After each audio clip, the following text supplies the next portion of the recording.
Hola, bienvenidos a otra clase del portal InfoSolda.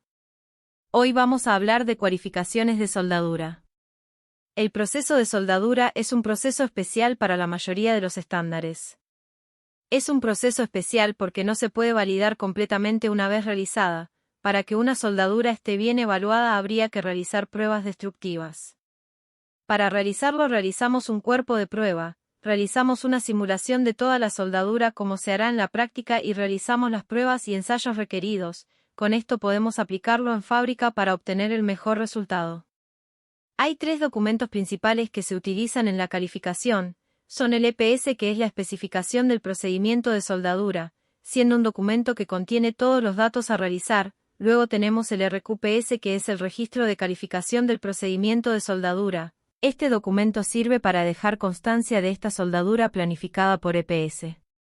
Se está haciendo para que puedas validar el EPS, es decir, el EPS es un plan de soldadura y el RQPS es la ejecución y prueba si es posible ejecutar.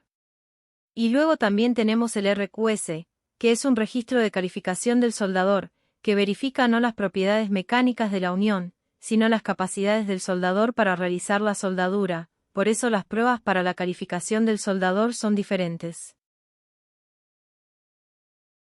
Para que podamos calificar una EPS, determinaremos un procedimiento de soldadura.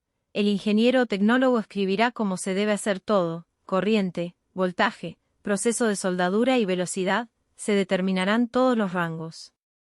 La determinación de este documento se ayuda con los códigos y estándares aplicables dependiendo de la fabricación que esté realizando, dependiendo del equipo que tenga un estándar.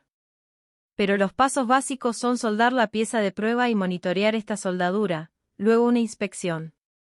Aquí tenemos un modelo de EPS. Para que tenga uniones típicas y todos los parámetros que debe utilizar para soldar: rango de corriente, voltaje. Cuando fabricamos nuestra pieza de prueba, la mecanizaremos y haremos algunas pruebas por ejemplo como prueba de flexión, prueba de tracción, donde tomamos la placa para romperla, y estas pruebas también determinadas por los códigos van en documentos generales que llámalo RQP o RQPS, siendo un documento que deja constancia de todo como se hizo, es decir, tengo una soldadura por realizar o realicé una soldadura, tomé esta placa, realicé las pruebas necesarias y la validé. Si sigo ese procedimiento tendré una soldadura satisfactoria. En esta diapositiva podemos ver los diferentes instrumentos utilizados para medir la soldadura. Aquí hay transportadores y calibradores. Con el objetivo de poder medir la soldadura dentro de un chaflán, o medir el chaflán utilizado por el inspector. A continuación, tendremos la calificación de los soldadores. Aquí probaremos la habilidad, por ejemplo, la soldadura de la pieza de prueba para la calificación del procedimiento. Es muy raro tener la condición de que lo limites dependiendo de la posición de soldadura, porque la posición en algunos casos es irrelevante para una soldadura exitosa. Para el soldador, una posición de soldadura es un cambio esencial ya que cambia completamente su habilidad.